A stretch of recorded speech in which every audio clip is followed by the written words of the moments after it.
దేవుని యొక్క మహాకృపను బట్టి ప్రియమైనటువంటి సహోదరి సహోదరులారా, ప్రియ దేవుని పిల్లలైన మీ అందరికీ శుభములు తెలియజేస్తున్నాను. ఈ సమయంలో మరొకసారి మీ ముందుకు రాగలగటానికి దేవుడు కృప చూపి సహాయం చేసిన దాన్ని బట్టి ప్రభుకి కృతజ్ఞతాస్తుతులు చెల్లిస్తూ మీకు కూడా మెండైన దీవెనలు ప్రభు అయిన యేసుక్రీస్తు నామములో మీ కుటుంబాలకి కలుగునుగాక. ఓ పాట మనం పాడుకున్న తరువాత మనం ముందుకు వెళ్ళిపోదాం. ప్రభు సన్నిధిలో మనం ఉండటం మంచిది, ప్రభు పాదాల దగ్గర కూర్చుంటం మంచిది. ఎడబాయని నీ కృపా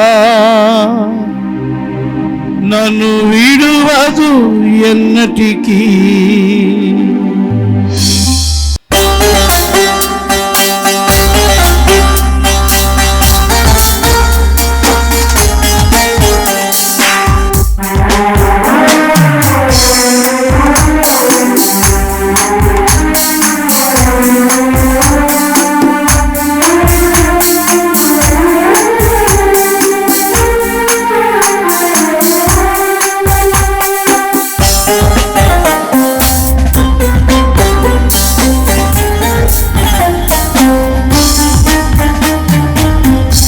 ఎడబాయని నీ కృపా నన్ను విడువదు ఎన్నటికీ, ఎడబాయని నీ కృపా నన్ను విడువదు ఎన్నటికీ.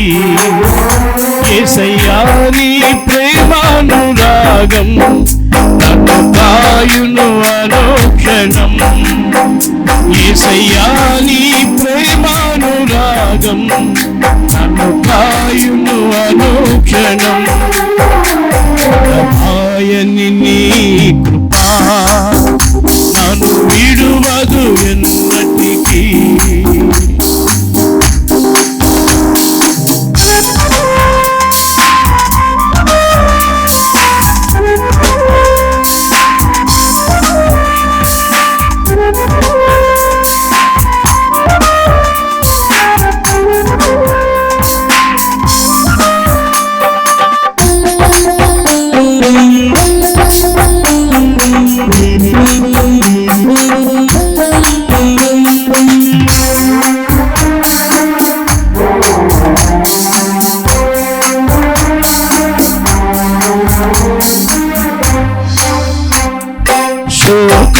లోయలలో కష్టాల కడగండలో కడలేని కడలిలో నిరాశ నిస్పృహలో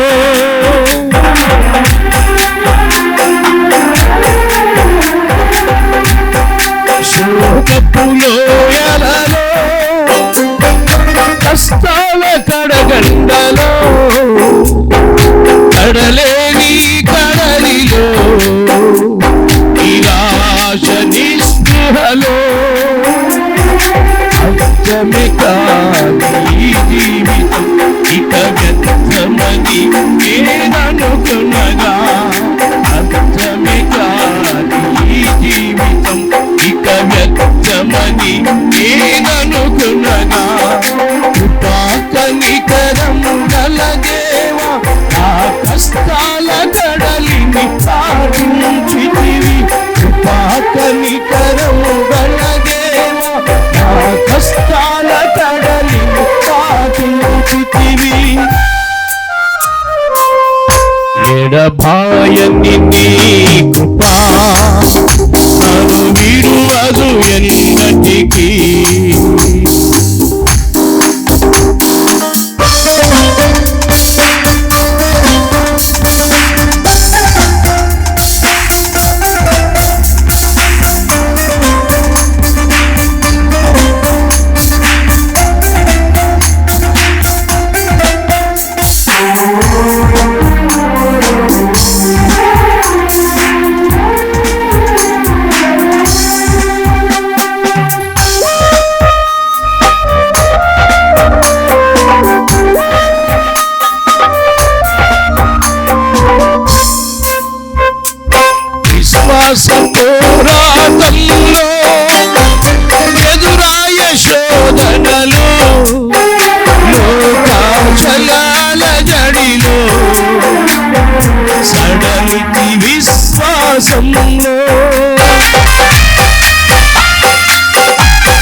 క్షేమమునే చూసి ఇక నీతి వ్యర్థమని అనుకునగా, దుష్టుల క్షేమమునే చూసి ఇక నీతి వ్యర్థమని అనుకునగా, దీర్ఘశాంతము గల దేవా నా చేయి విడువక నడిపించితివి.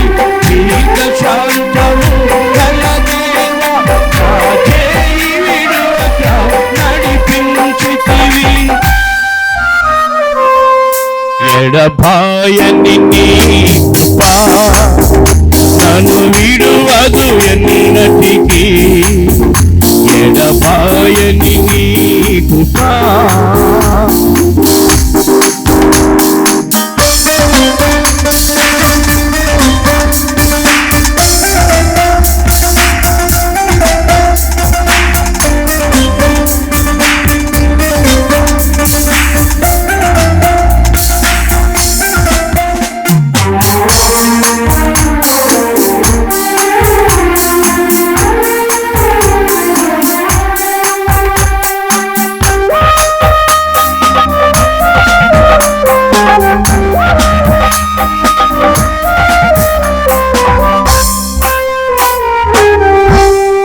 సేవలు ఎదురైనా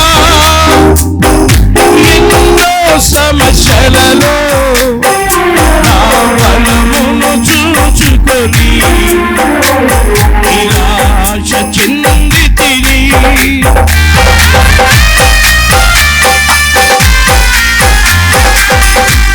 నీ సేవలు ఎదురైనా ఎన్నో సమస్యలలో నా బలమును చూచుకొని నిరాశ చెందితిని. కాలమైన ఈ సేవను ఇక చేయలేనని అనుకునగా, కాలమైన ఈ సేవను ఇక చేయలేనని అనుకునగా, ప్రధాన యాజకుడా యేసు ఈ అనుభవాలతో బలపరచితివి. ప్రధాన యాజకుడా యేసు ఈ అనుభవాలతో బలపరచితివి.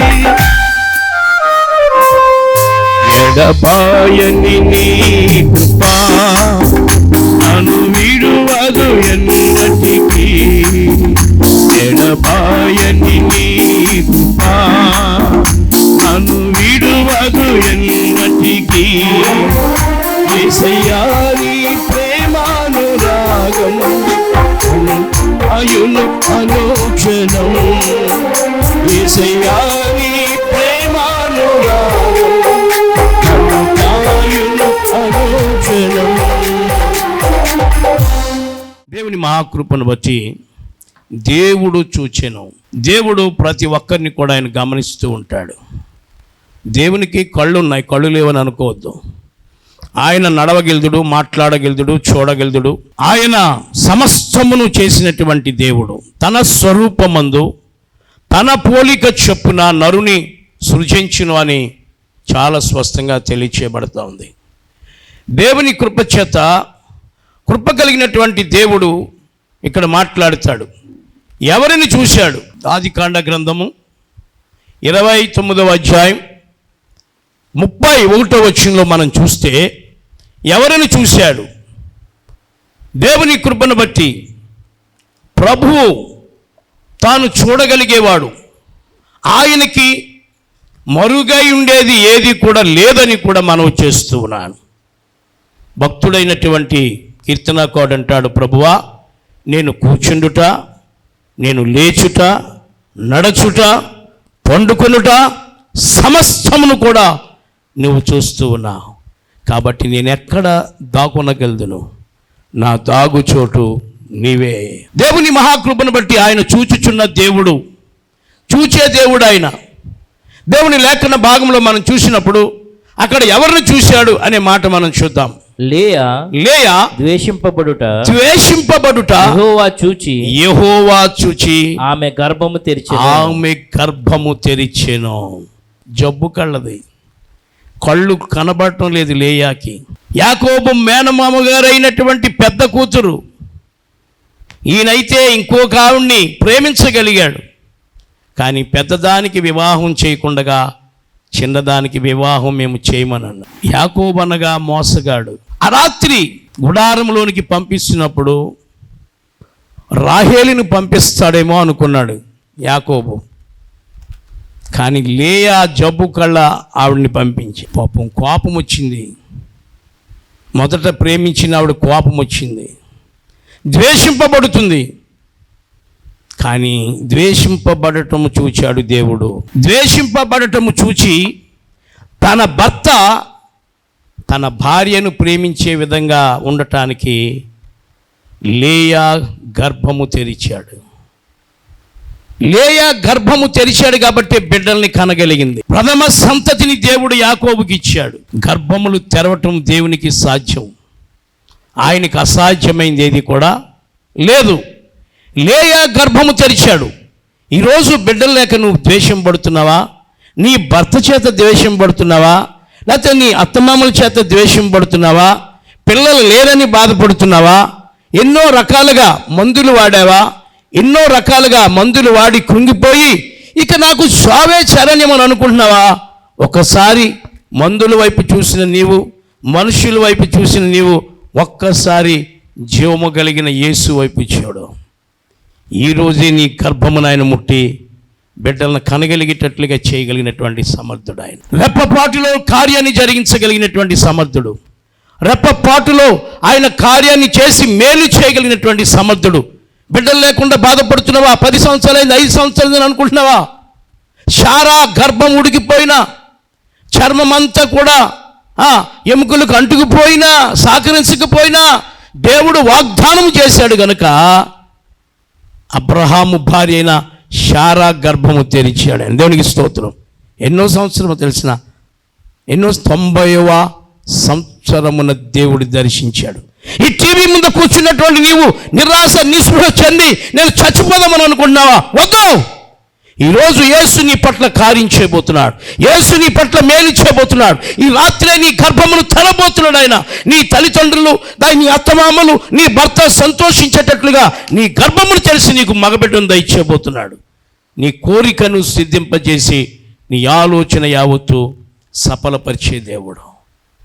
లేయా ద్వేషింపబడింది. లేయా ద్వేషింపబడటం దేవుణ్ణి చూచి దేవుడు ఆమెను కనికరించి భర్త ప్రేమ కలిగేటట్లు ఉండేటట్లుగా ఒక బిడ్డను దేవుడు దయచేశాడు. ఈరోజు కూడా నీ పట్ల కూడా మేలు చేయటానికి ఇష్టపడుతూ ఉన్నాడు.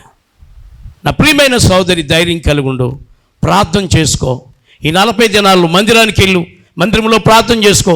దైవజనుని ప్రార్థన సహాయం కోరు. అయ్యా నా కొరకు ప్రార్థన చేయండి, సంఘమా ప్రార్థన చేయండి అని నీవు కూడా వారితో ఏకీభవించి సంఘంలో నువ్వు ప్రార్థన చేయి. దేవునికి అసాధ్యమైంది ఏది కూడా ఈరోజే దేవుడు నీ గర్భమును తెరిచి నీకు బిడ్డలు కలుగు చేయనుగాక. రెండవ మాటను మనం చూస్తే చాలా జాగ్రత్తగా ఆలోచన చేయవలసిందిగా మనం చేస్తూ ఉన్నాను. దేవుని లేఖన భాగంలో ఆదికాండ గ్రంథము 16వ అధ్యాయం 13వ వచన భాగాన్ని కూడా మనం చూద్దాం. దేవుని యొక్క కృపను బట్టి ఆదికాండ గ్రంథము 16వ అధ్యాయం 13వ వచనాన్ని మనం చూద్దాం. 16-13. అది చూచుచున్న దేవుడవు నీవే. పేరు పెట్టింది దేవునికి. అబ్రహాము. చాలా జాగ్రత్తగా గమనించాలి మీరు. అబ్రహాముగా ఉన్నప్పుడు దేవుడు 75వ సంవత్సరాన్ని దేవుడు పిలిచాడు. 75వ సంవత్సరాన్ని దేవుడు పిలిచాడు అతన్ని. ఇంచుమించు 100 ఏండ్ల వాడిగా వచ్చేసాడు. దేవుని కృపచేత కృప కలిగింది. అంటే దేవుడు అబ్రహాముని ఆశీర్వదించడానికి 25 సంవత్సరాలు పట్టింది. మరి నీకు రాగానే ఆశీర్వాదం వచ్చేయాలి. నీకు దేవుడి మందిరంలో అడుగు పెట్టగానే దీవించేయాలి. నువ్వెవరవో నమ్మకం కలగాలి. దేవునికి నువ్వెవరవో నమ్మకం కలగాలి. నీ ప్రార్థన మీద నమ్మకం కలగాలి. నీ ఉపవాసం మీద నమ్మకం కలగాలి. నమ్మకంగా దేవుని సన్నిధిలో గడపడం దేవుడు చూడాలి, ఇష్టపడాలి. అబ్రహాముకి దాసి ఒకటి ఉంది, హాగరు. ఎలాగా పిల్లలు పుట్టట్లేదయ్యా, ఎలాగా పిల్లలు లేరు కనుక సర్లేక దాసి ఉంది కాబట్టి నువ్వు ఏదో రకంగా ఆవిడ ద్వారా బిడ్డలు కలుగుతారని చెప్పింది భార్య. అబ్రహాము శరీర బలమును బట్టి పుట్టినవాడు ఇస్మాయిలు, వాగ్దానము చేత పుట్టినవాడు ఇస్సాకు. వాగ్దాన పుత్రునిచ్చాడు దేవుడు. ఇప్పుడు ఆగరు గురించి మనం మాట్లాడుకుంటున్నాం అంటే మీకు తెలుస్తుందని చెప్పాను. చిన్న విషయం, ఆగరుని వైద్యాలు కొట్టేసింది. పిల్లోడు పుట్టిన తర్వాత అసలే ఇంట్లో యజమానులను లెక్క చేయట్లేదు. వెళ్ళిపో, 5 నిమిషాలు ఇంట్లో ఉండటానికి వీల్లేదు, నీ బిడ్డను తీసుకుని వెళ్ళిపోమని చెప్పినప్పుడు అబ్రహాము కూడా చేసేది ఏమీ లేక తన భార్య మాటిని వెళ్ళిపోమని చెప్పేశాను అన్నాడు. బిడ్డను తీసుకుని వెళ్ళిపోతుంది. వాటర్ తిత్తి తీసుకుంది, ఎడారిలో పడి వెళ్ళిపోతుంది. ఎడారిలో ఏముండవు, చెట్లు నీళ్లు ఏముండవు. వాటర్ తిత్తి తీసుకుంది, కొంత వాటర్ ఉంది, వాటర్ అయిపోయింది. తన బిడ్డను తీసుకుని వెళ్ళిపోతుంది. తీసుకుని వెళ్ళిపోతూ ఆ బిడ్డ ఏడుస్తూ ఉన్నాడు, నీళ్ళకి ఏడుస్తున్నాడు. మంచి ఎండలో వెళ్ళిపోతుంది. ఇసుక పర్రది, ఇసుక మీద ఒంటెలు ప్రయాణం చేస్తాయి. ఇంచుమించు 20-25 బిందులు తాగేస్తాయి కాబట్టి ఒంటెలు ఆ ఒంటెలు తట్టుకుని ఎడారిలో ఉన్న మనుషుడు నడవలేడు. చేసేది ఏమీ లేక ఆ బిడ్డను ఏదో ఒక నీడగా ఉన్న దాని దగ్గర అక్కడ పరుండబెట్టి ఏడుస్తూ ఉంది. ఏడుస్తుంటే ఏడుపు ఎవరు చూశాడు? ఎడారిలో అబ్రహామును బట్టి, ఆ ఇచ్చినటువంటి ఆ బిడ్డను బట్టి పిలుస్తూ ఉన్నాడు. హాగరు, నీ పేరు పెట్టి పిలవగలిగిన వాడు ఆయన. నీ పేరు తెలుసు, నీ బ్రతుకు తెలుసు, నీ నడక తెలుసు, నీ పడక తెలుసు, నీ పనులు తెలుసు. దేవునికి సమస్తమును కూడా దేవుడు ఆయన కంటికి మరుగై ఉండలేవని మనవి చేస్తున్నారా?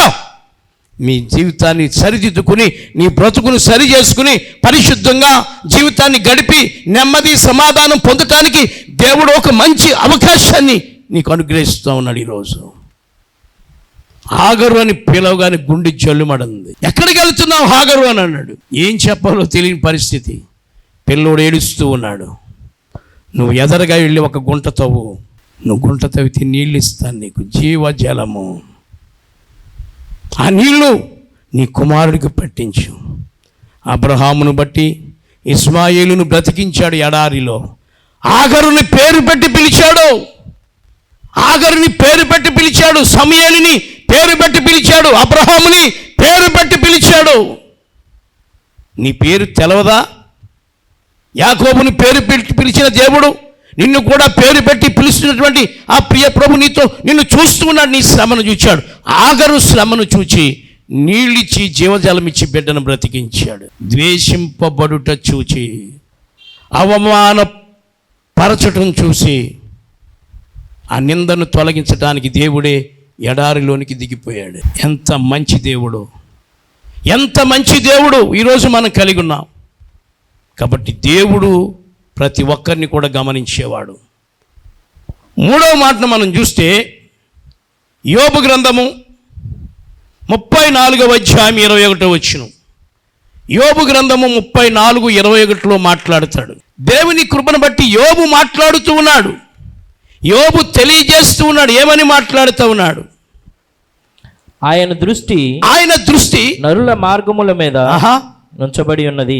ఆయన దృష్టి నరుల మార్గముల మీద ఉంచబడి ఉన్నది. నువ్వు ఎలా నడుస్తున్నావో, ఎలాగున్నావో, నీ నడవడిక ఏంటో, నీ పద్ధతి ఏంటో, నీ పరిస్థితి ఏంటో యోబు భక్తుడు తెలియజేస్తున్నాడు. యోబు భక్తుడు చెప్తా ఉన్నాడు, దేవుని గురించి మాట్లాడుతూ ఉన్నాడు. యోబు తెలియజేస్తున్నాడు. ఆయన చూసే దేవుడు, చూడగలిగే దేవుడు.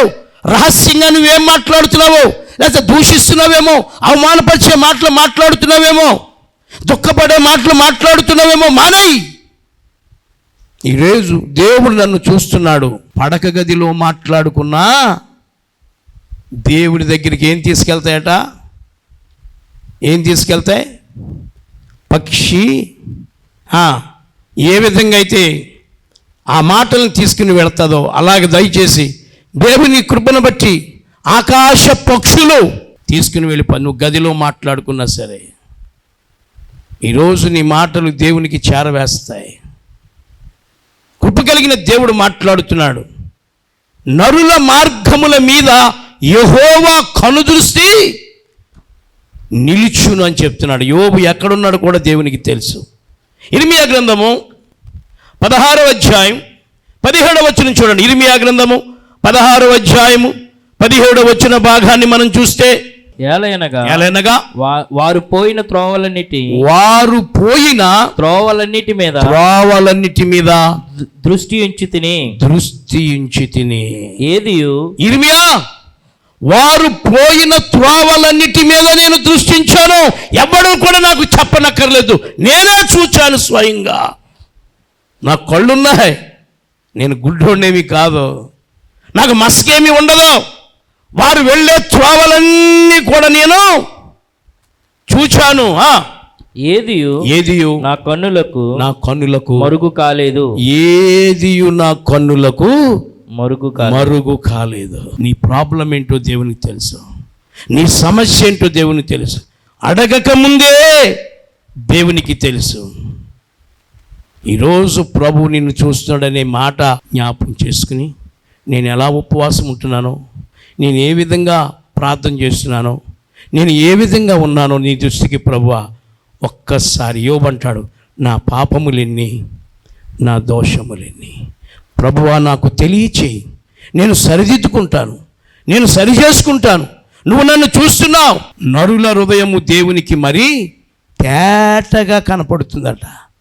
నరుల హృదయము అన్నిటికంటే మోసకరమైనది, ఘోరమైన వ్యాధి కలది. నీ హృదయాన్ని దేవుడు పరిశీలించేవాడుకున్నాడు. నీ హృదయంలో ఏముందో ఆయన చూడగలిగినటువంటి వాడు. భక్తుడైన దావీదు అంటాడు, నేను రాత్రి జామున యందు పండుకొని ఉండగా నీవు నన్ను పరిశీలన చేసి చూడగా నా హృదయములో ఏ దురాలోచన కానరాలేదు అని అంటాడు. దేవునికి స్తోత్రం. మనిషి నడవడికను చూచేవాడు, నీ పనులు చూసేవాడు, నీ హృదయ స్థితిని కూడా చూడగలిగినవాడు. నువ్వు ఎన్ని కానుకలు ఇచ్చినా, ఎన్ని నిలువుదోపులు ఇచ్చినా, నీ హృదయం మటుకు దూరంగా ఉంచుకుంటే నువ్వు దేవునికి ఇష్టడవు కాలేవు.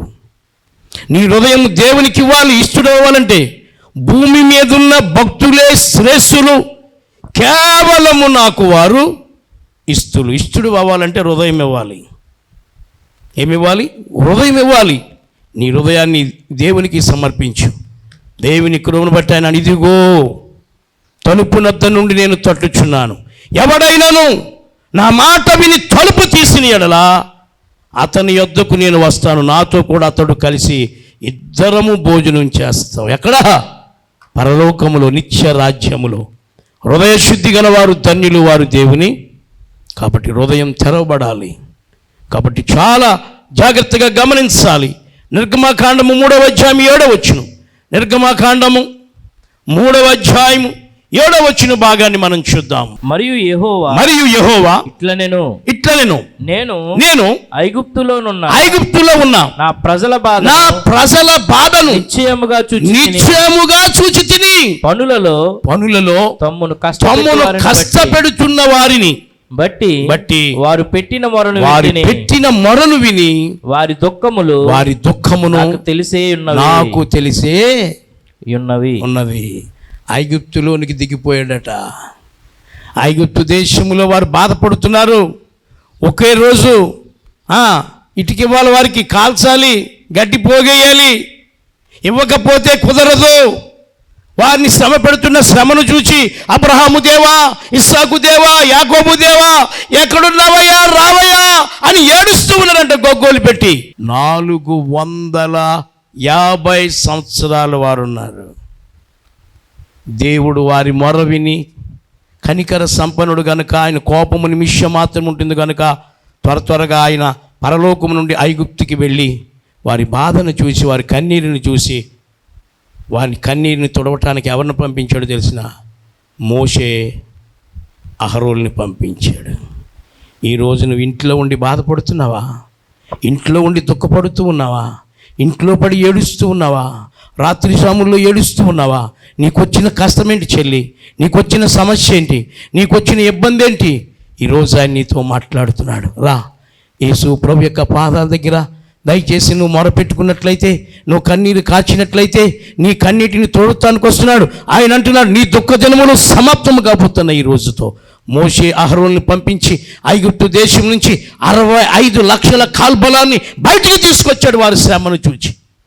నీ ఏడుపును, నీ దుఃఖమును, నీ మనోదుఃఖమును చూడగలిగిన వాడు ఈరోజు నీ పట్ల కార్యం చేయడానికి ఇష్టపడుతున్నాడు. చూచుచున్న దేవుడైన, చూచే దేవుడైన. కాబట్టి ఇశ్రాయేలు ప్రజల యొక్క శ్రమను, దుఃఖమును చూచి వారి దగ్గరికి వెళ్ళి వారి బాధ పనుల్లో కష్టపెడుతున్న వారి యొక్క శ్రమను చూచి ఐగుప్తు దేశానికి వెళ్ళిపోయాడు. ఆయన ఏ దేశానికైనా వెళ్ళిపోతాడు. కువైట్కి వెళ్ళిపోతాడు, రష్యాకి వెళ్ళిపోతాడు, పాకిస్తాన్కి వెళ్ళిపోతాడు. ఏ దేశానికి కూడా అడ్డు లేదు ఆయనకి. దేశములను, ప్రపంచములను సృష్టించిన దేవుడు కనుక ఆయన ఎక్కడికైనా వెళ్ళగలిగినటువంటి సమర్థుడు. ఈరోజు ఈ టీవీ ముందు కూర్చున్నా నీ దుఃఖమును దేవుడు చూచాడు ఈరోజు. దయచేసి నీ దుఃఖమును దయచేసి నీ కన్నీటిని తుడిచి నీ అవసరత దేవుడు తీర్చునుగాక. నీ అప్పులన్నీ యేసునామములో తీర్చబడును గాక. నీ సమస్యలన్నీ యేసునామములో కొట్టివేయబడును గాక. నీ కిడ్నీలో ఉన్న రాళ్ళు యేసునామములో బయటికి పోవును గాక. నీ గుండె జబ్బు యేసునామములో స్వస్థత పొందును గాక. దేవుడు నీ దుఃఖాన్ని చూశాడు. డబ్బులు లేవని బాధపడుతున్నావా? స్వస్థపరచు యెహోవాను నేనే. కాబట్టి కళ్ళు మూసుకుని ప్రార్థనలో ఏకీభవించండి. దేవుడు నిన్ను స్వస్థపరిచేవాడుగా ఉన్నాడు, బలపరిచేవాడుగా ఉన్నాడు. దయచేసి ఈ కార్యక్రమం అయిన తర్వాత మీరు ఫోన్ నెంబర్కి ఫోన్ చేయండి. దయచేసి దేవుడు మీ పట్ల ఏం కార్యం చేశాడు దాని పట్ల మేలు చేయడానికి ఇష్టపడుతున్నాడు. మీ ఫోన్ కాల్ ద్వారా అనేక మంది ఫోన్ చేస్తున్నారు. మీరు కూడా ఫోన్ చేయండి. దేవుని కొన్ని మమ్మల్ని ప్రోత్సహించండి. అనేకమైన వర్తమానాలు మీరు వినగలిగేటట్లుగా ప్రార్థన చేసుకుందాం. దయమడిన తండ్రి పరిశుద్ధుడా, నాయన నీ పాదం దగ్గర మనవి చేసుకుంటున్నా. మమ్మల్ని విడిచిపెట్టే దేవుడు కాదు. ఐగుప్తు దేశంలో 450 సంవత్సరాల వారు దాస్యంలో ఉంటే వారి ఏడుపును, దుఃఖమును చూసి పరలోకంలో ఉండలేక దిగిపోయి ఐగుప్తు దేశానికి వెళ్ళి వారి కన్నిటిని తుడిచిన వాడా, ఈ టీవీ ముందు కూర్చుని దుఃఖంతో, వేదనతో, సమస్యలతో సతమతం అయిపోయి అప్పులతో, నాయన బిడ్డలు లేక సమస్యలు, అనేకమైన ఇబ్బందులతో సతమవుతున్న బిడ్డల యొక్క కన్నీటిని చూచిన వాడా, ఇప్పుడే వారి గృహానికి నువ్వు వెళ్ళావు. ఇప్పుడే వారి నెత్తి మీద నీ హస్తము చాపుతూ ఉన్నావు. ఇప్పుడే వారిని మీరు దర్శిస్తూ ఉన్నారు నాయన. యేసు నామములో ప్రతి కీడు వారి గృహం నుంచి తొలగిపోవును గాక. నీ దయగలిగిన హస్తము వారి మీద చాపి బలపరచమని, నీ ఆత్మతో నింపి సంధించి నీ అభిషేకము దయచేసి వారికి వచ్చిన కీడులన్నీ యేసు నామములో తొలగిపోయినట్లుగా నీ కృప చూపమని, సంపూర్ణమైనటువంటి ఆరోగ్యమును దయచేసి బలపరచమని యేసు నామములో ప్రార్థించి వేడుకొనిచున్నాం తండ్రి. ఆమేన్. తండ్రి, కుమార, పరిశుద్ధాత్మ త్రియేక దేవుని ఆశీర్వాదము కూడి ఉన్నటువంటి కుటుంబాలకి, లోకంలో సకల పరిశుద్ధులకు ప్రభుత్వ పర్యంతరము సదాకాలము తోడైండునుగాక. ఆమేన్, ఆమేన్, ఆమేన్. దేవుడు మీ కుటుంబాలను దీవించి ఆశీర్వదించునుగాక. ఆమేన్.